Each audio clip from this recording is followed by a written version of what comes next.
Good morning students. जैसा कि हम करते आ रहे हैं, टेम्परेचर कोफिशिएंट के न्यूमेरिकल्स किए थे हमने, तो एक आध और देख लेते हैं न्यूमेरिकल्स। और जेई पॉइंट ऑफ व्यू से, नेट पॉइंट ऑफ व्यू से मेन एडवांस दोनों लेवल कवर किए जा रहे हैं बेटा। तो थोड़ा सा अपने नोट्स प्रॉपर वे में बनाएं। तो देखो नेक्स्ट क्वेश्चन देखो आप, कि मान लिया हमारे पास एक रेजिस्टेंस आर है, ठीक है, और जिसका टेम्परेचर कोफिशिएंट क्या मान रखा है हमने, अल्फा मान लिया, ठीक है। अब क्या किया कि एक रेजिस्टेंस और था हमारे पास 3R, जिसका टेम्परेचर कोफिशिएंट हमने 2 अल्फा मान लिया, ठीक बेटा। अब क्या किया, इन दोनों को पैरेलल में कनेक्ट कर दिया, ठीक है। किसमें कनेक्ट कर दिया? पैरेलल में इसको कनेक्ट कर दिया। तो ये पूछा गया कि जो अफेक्टिव टेम्परेचर कोफिशिएंट होगा वो आपने फाइंड आउट करना है, ठीक है बेटा। तो हम इसके अंदर क्या कर रहे हैं, जैसे हमने कंसीडर किया कि भाई अगर ये दोनों, एक R है एक 3R है, ये दोनों अगर पैरेलल में होते, तो हमने पढ़ा था ना छोटी क्लासेस में, 1/R equivalent is equal to क्या आ जाएगा, 1/R प्लस 1/3R, ठीक है। तो 1/R इक्विवेलेंट क्या आ गया हमारे पास, 3R एलसीएम हो गया, तो 3 प्लस 1 आ गया, ठीक है। तो R इक्विवेलेंट क्या आ जाएगा बेटा, 3/4R आ जाएगा। वैसे भी ट्रिक से भी कर सकते हो, R into 3R divide by में 3R प्लस में R, तो वही आ जाएगा, ठीक है। तो क्या आ गया हमारे पास, ये R इक्विवेलेंट आ जाएगा हमारे पास 3/4R। अगर ये सिंपल किस में होते, सिंपल ये आपस में पैरेलल में एक टेम्परेचर 0 पे मान के चल रहे हैं, तो वहां पे कैसे होता है इनका जो R इक्विवेलेंट होता वो 3/4R होता। लेकिन इन्होंने साथ में क्या दे दिया, टेम्परेचर कोफिशिएंट दे दिया कि ये टेम्परेचर के हिसाब से क्या हो रहे हैं बेटा, चेंज हो रहे हैं।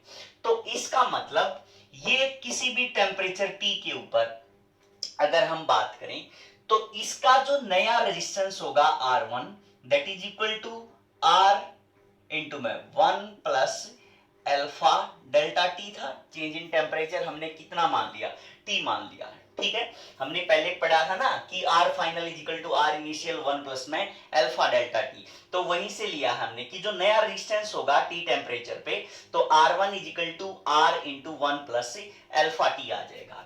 ऐसे ही हमारे पास जो इसका रेजिस्टेंस होगा R2, that will be equal to initial resistance कितना, 3R इंटू 1 प्लस अल्फा कितना आ गया हमारे पास, 2 अल्फा इंटू में T आ गया। क्लियर बच्चे। अब क्या किया कि T टेम्परेचर पे अगर ये दोनों पैरेलल में होते, ठीक है, तो अगर ये दोनों पैरेलल में होते तो R क्या क्या आता हमारे पास, जो नया रेजिस्टेंस आता, R इफेक्टिव जो आता हमारे पास, वो पैरेलल में कितना आता, means R1 R2 divide by में R1 प्लस R2 आता, ठीक है।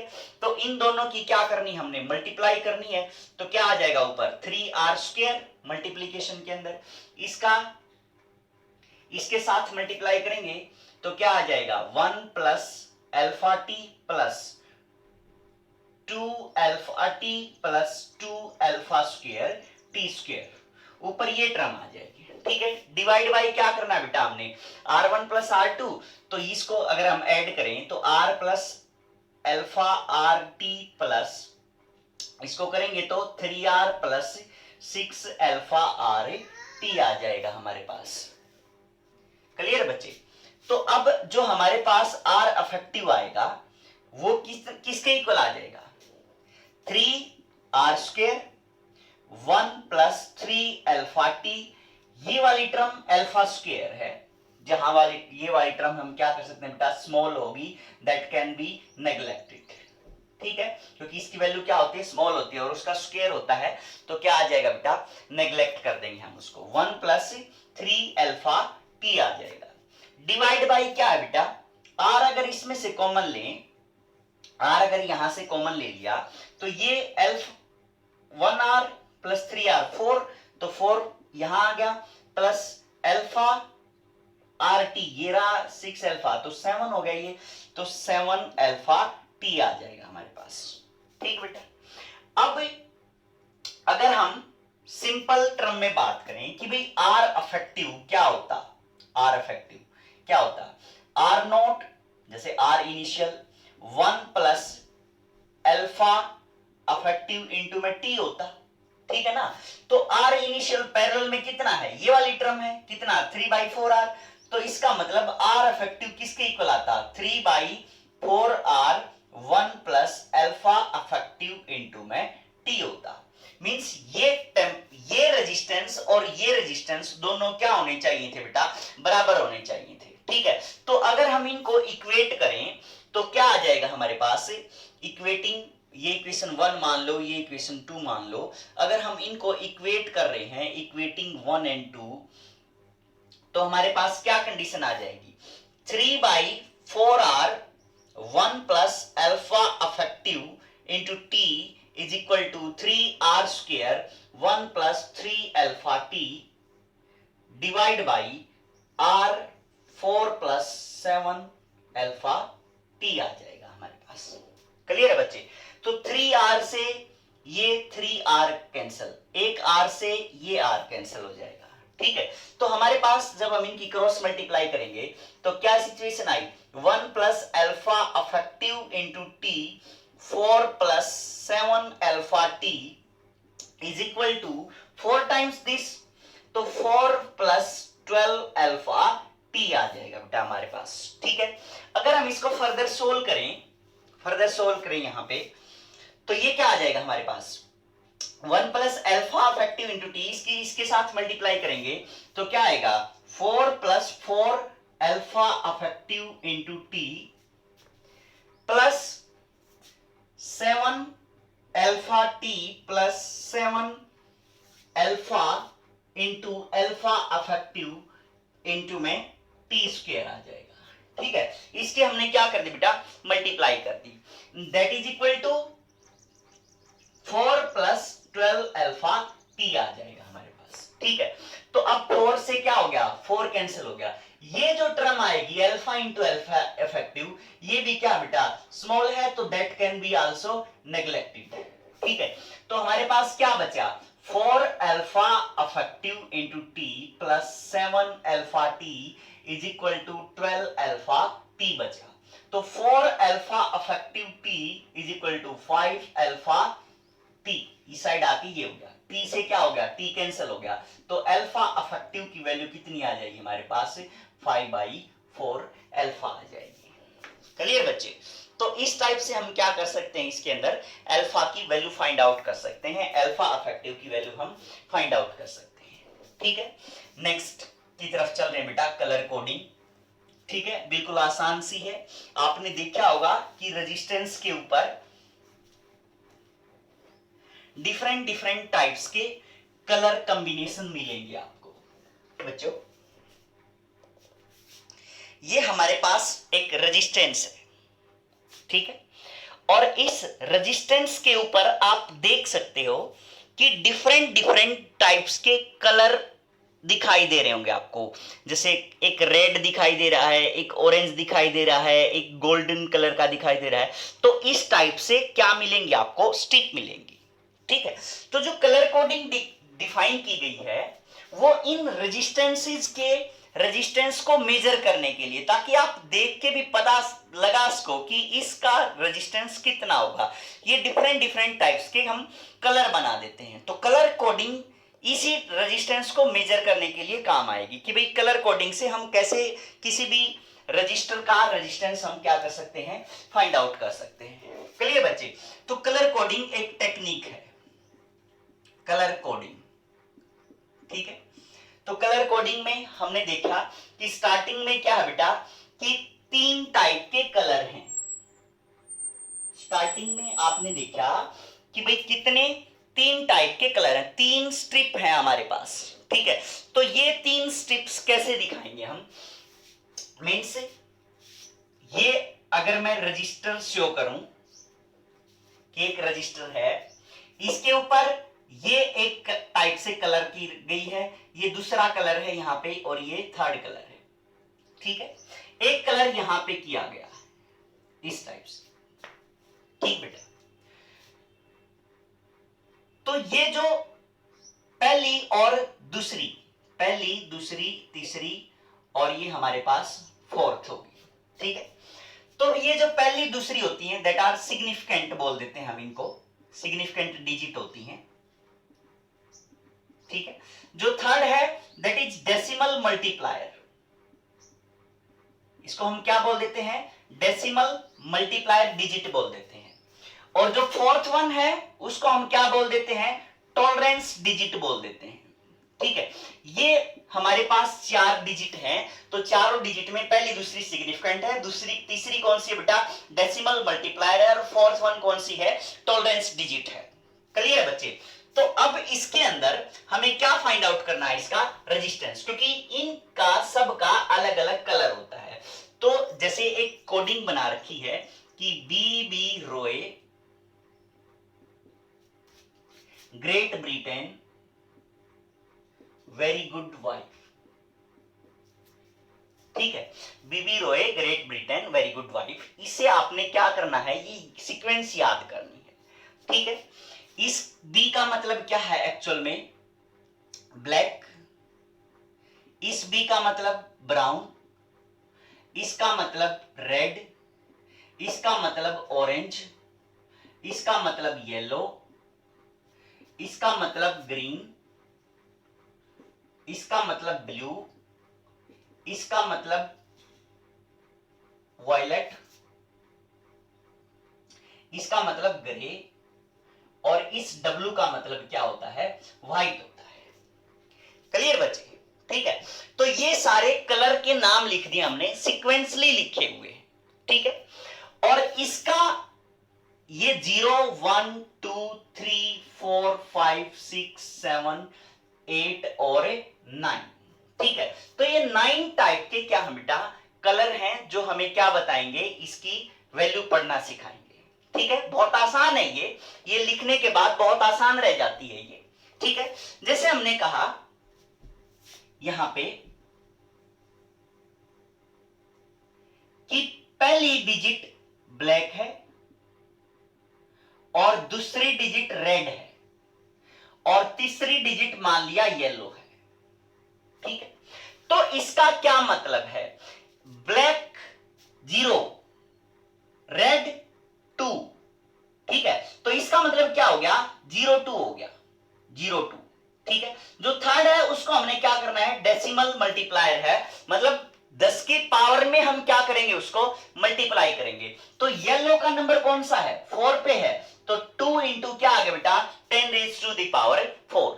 ये आ गया इसका रेजिस्टेंस, कि आपने इस कलर के ऊपर ये कलरिंग से ये पता लगा लिया कि ये जो रेजिस्टेंस है ये कितने ओम का है। ठीक है, अब जो फोर्थ डिजिट बच गई, जो फोर्थ डिजिट बच गई, ये मोस्टली आपको क्या मिलेगी बेटा, गोल्ड या सिल्वर या नो कलर। ठीक है, ये 3 पॉसिबिलिटी है इसके अंदर, कि या तो गोल्ड की मिलेगी या सिल्वर की मिलेगी या इसके ऊपर कोई कलर नहीं मिलेगा। ठीक है, तो अगर आपके पास ये गोल्ड है, ठीक है, और ये सिल्वर है और ये क्या है, नो कलर है, तो इसका मतलब जो टॉलरेंस है वो 5% है। सिल्वर के केस में टॉलरेंस कितनी है, 10% है, और नो कलर है तो इसका मतलब टॉलरेंस कितनी है बेटा, 20% है। उस टॉलरेंस को मतलब श्योरिटी नहीं है ये, तो हम टॉलरेंस पावर की भाई इतना कम ज्यादा थोड़ा बहुत हो सकता, तो उसको 2 इंटू 10⁴ प्लस माइनस में कितना लिख देंगे, अगर गोल्ड है तो यहां पे कितना लिख देंगे, 5% लिख देंगे। ठीक है, सिल्वर होता तो 10% लिख देते, और कोई कलर नहीं है तो इसका मतलब हम क्या लिख देंगे, 20% लिख देंगे। क्लियर है बच्चे? ठीक है, एक आध और एग्जांपल देखो आप, जैसे हमने कहा कि जो फर्स्ट स्ट्रिप है that is of brown colour, second strip है दैट इज ग्रीन कलर, और जो थर्ड स्ट्रिप है दैट इज ब्लू कलर। इस टाइप से हमने नाम ले दिया, और ये नो कलर है, मतलब इसका शो ही नहीं किया हुआ हमने, फोर्थ डिजिट को शो ही नहीं किया हुआ, तो इसका मतलब नो कलर हो गया। तो यहां पे ब्राउन का नंबर कौन सा है, फर्स्ट है, तो यहां फर्स्ट लिख दिया। ग्रीन का कितना बेटा, 5 है, into blue 10 raise to the power, blue कितना है बेटा, 6 है, तो 10 रेज़ टू पावर क्या लिख दिया हमने, 6 लिख दिया, प्लस माइनस कितने लिख देंगे, टॉलरेंस 20% लिख देंगे। क्लियर बच्चे? तो इस टाइप से कलर देख के हम क्या कर सकते हैं, इसका रेजिस्टेंस फाइंड आउट कर सकते हैं, किसी भी कलर, किसी भी रेजिस्टेंस का, अगर उसके ऊपर कलर कॉम्बिनेशन दिया हुआ है तो। क्लियर बच्चे? ठीक है। अब इसके अंदर कई बार क्या होता है कि जो हमारे पास थर्ड स्टेप है, ये वाली डेसिमल मल्टीप्लाई वाली, कई बार इसके ऊपर गोल्ड और सिल्वर कलर की कोटिंग भी कर देते हैं। ठीक है, गोल्ड और सिल्वर कलर भी लगा देते हैं। अगर थर्ड डिजिट के ऊपर गोल्ड या सिल्वर आ रहा है तो इसका मतलब गोल्ड है तो 10 की पावर -1 है, और अगर सिल्वर है तो उसका 10 की पावर -2 है। जैसे हम बात करें यहां पे कि भाई फर्स्ट, सेकंड, थर्ड और ये फोर्थ है। ठीक है, तो यहां पे हमने लिख दिया कि ऑरेंज कलर है, और यहां पे लिख दिया रेड कलर है, यहां पे लिख दिया गोल्ड कलर है, और यहां पे लिख दिया फिर से गोल्ड कलर है। क्लियर बच्चे? तो इसका मतलब क्या हुआ कि ऑरेंज है, ऑरेंज का नंबर देखो 3 है, रेड कितना है 2 है, तो 32 हो गया, इनटू गोल्ड है, जो गोल्ड की डिजिट थर्ड डिजिट पे है तो 10 रेज़ टू पावर क्या लिख देंगे बेटा -1 लिख देंगे, प्लस माइनस गोल्ड है ना, तो यहां पे क्या देखेंगे टॉलरेंस देखेंगे, टॉलरेंस वो वाली लिखी हुई है। तो ये सारी चीजें क्या शो कर रही है बेटा, टॉलरेंस पावर को शो कर रही है। ठीक है, तो गोल्ड के केस में टॉलरेंस कितनी हो जाएगी, यहां पे 5% हो जाएगी। क्लियर है? कहीं आप ये सोचो कि थर्ड पे गोल्ड और सिल्वर नहीं आ सकते, तो गोल्ड और सिल्वर भी क्या कर सकते हैं बेटा, ये आ सकते हैं। ठीक है, तो ये यहाँ पे गोल्ड आने का मतलब 10⁻⁻1 होता है, और सिल्वर आने का मतलब क्या हो जाएगा 10⁻2 हो जाएगा। क्लियर है बच्चे? ठीक है, तो अब ये कुछ ओमिक डिवाइसेस और नॉन ओमिक डिवाइसेस के बारे में और डिस्कस कर लेते हैं। ठीक है, छोटे छोटे से टॉपिक हैं ये, ohmic and non ohmic devices.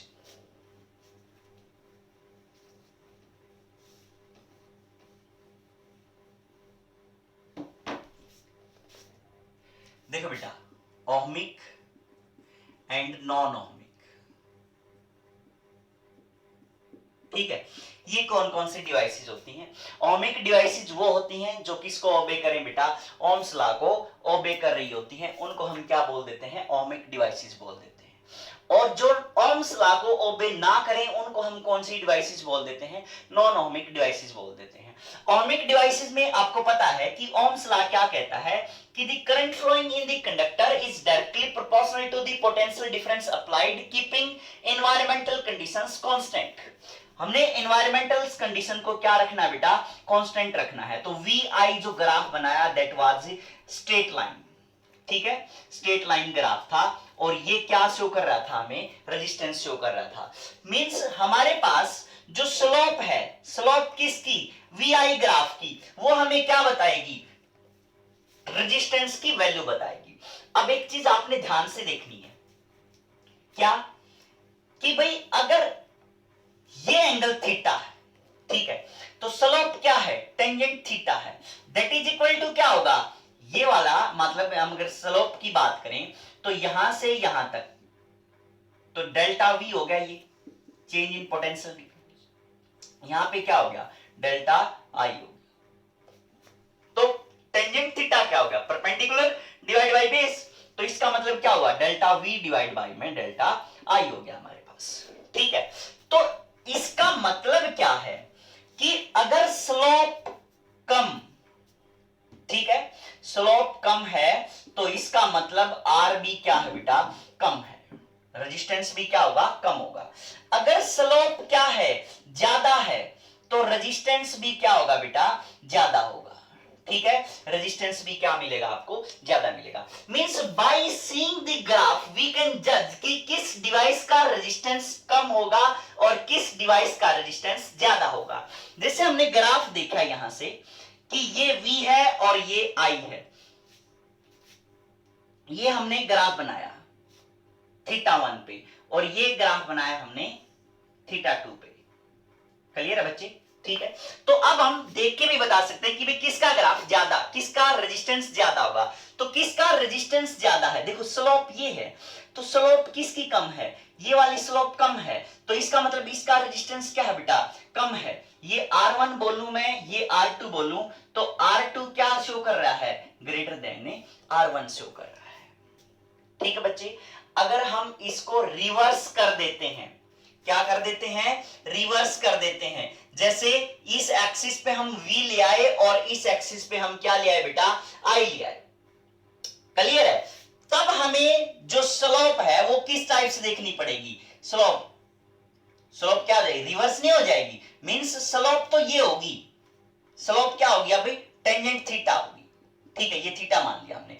But resistance जो होगा, रेजिस्टेंस अब टेंजेंट थीटा नहीं रहा, सिर्फ आपने VI ग्राफ, V इस एक्सिस पे है और इस एक्सिस पे है, तो आप क्या कर सकते हो, फाइंड आउट कर सकते हो। नहीं तो आपको क्या करना पड़ेगा, रेजिस्टेंस क्या करना पड़ेगा बेटा, 1 में टेंजेंट थीटा लेके चलना पड़ेगा, ठीक है।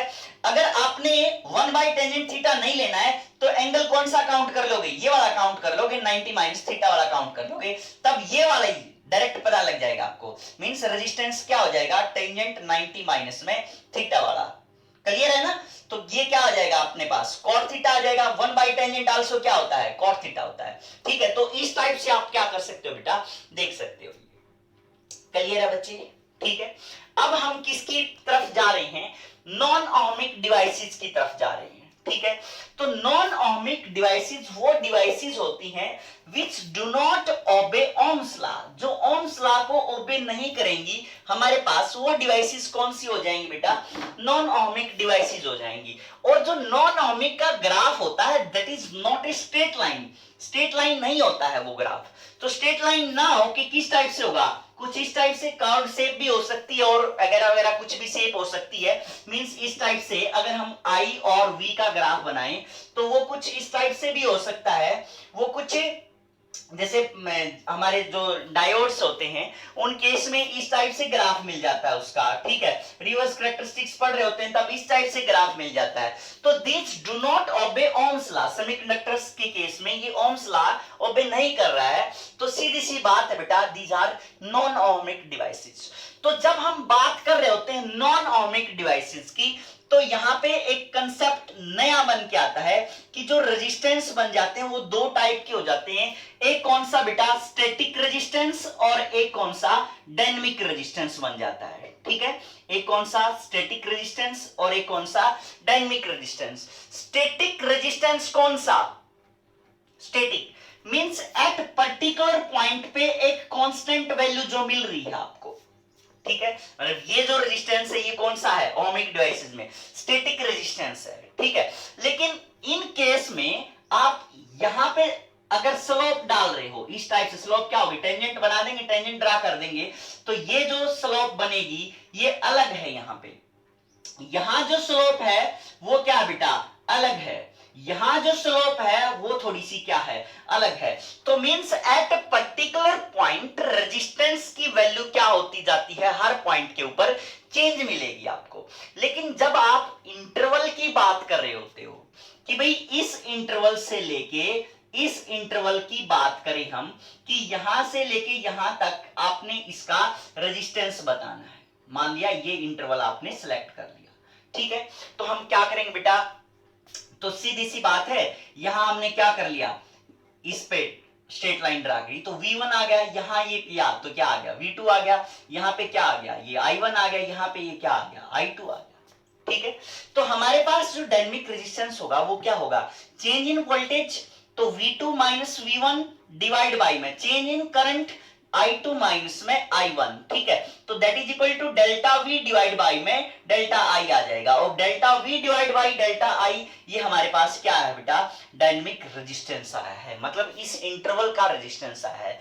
इसकी वैल्यू एक्यूरेट नहीं होती अब, क्योंकि ये हमारे बीच के कर्व को एक्सप्लेन नहीं कर रहा है कि किस टाइप से आया है, ऐसे ऐसे आया है या ऐसे होके आया है, ऐसे होके आया है, तो ये अप्रोक्सीमेट वैल्यू दे रहा है, एग्जैक्ट वैल्यू नहीं है इसकी, ठीक है।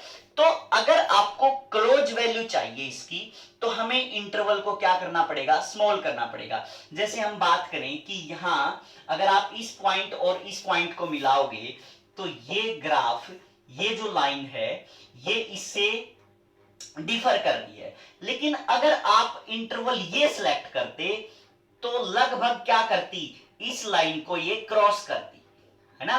तो जितना छोटा इंटरवल होगा उतना बेटर डायनेमिक रेजिस्टेंस आप क्या कर सकते हो बेटा, कैलकुलेट कर सकते हो। ठीक है, क्लियर है। नेक्स्ट उसके बाद हम सर्किट थ्योरी पढ़ेंगे बेटा। सर्किट थ्योरी थोड़ा सा ध्यान से पढ़ना आपने, सारे न्यूमेरिकल्स उसी पे बेस्ड होंगे। क्लियर बच्चे, थैंक यू।